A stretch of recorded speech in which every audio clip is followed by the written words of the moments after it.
নমস্কার, আমার হাতে দেখতে পাচ্ছেন একটি ব্রাউন আউল বা লক্ষ্মী পেঁচা।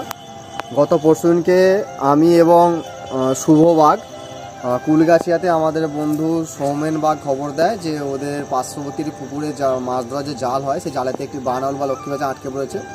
তো সৌমেন বাঘ এবং তার ভাই সেটিকে উদ্ধার করে। পরবর্তীকালে আমি এবং শুভ বাঘ যাই, সেটাকে উদ্ধার করে নিয়ে আসি। বেশ কয়েকদিন একে চিকিৎসা করার পর মোটামুটি ব্রাউন আউলটি আপাতত সুস্থ। তো এই লক্ষ্মী পেঁচাটিকে আমরা এখন তার স্বাভাবিক অবস্থায় ছেড়ে দিতে এসেছি।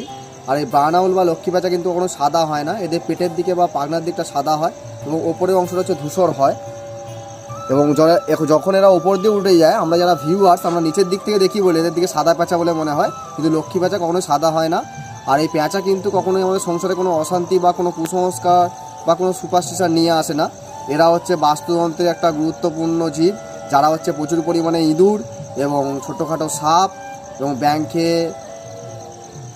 পরিবেশে ভারসাম্য বজায় রাখে। আর এই পেঁচা পেলে লক্ষ্মীর বাহন হিসাবে বাড়িতে আমাদের সমৃদ্ধি ঘটবে, এই হিসাবে কখনো সিঁদুর লাগাবেন না, কারণ সিঁদুরেতে যে লেড বা সীসা থাকে সেটা কিন্তু এদের জন্য খুব ক্ষতিকারক। তো এখন এই পেঁচাটিকে আমি এবং শুভবাগ একটা নিরাপদ জায়গাতে আমাদের বাক্সির যে খেলার মাঠ আছে সেখানে ছেড়ে দিয়েছি।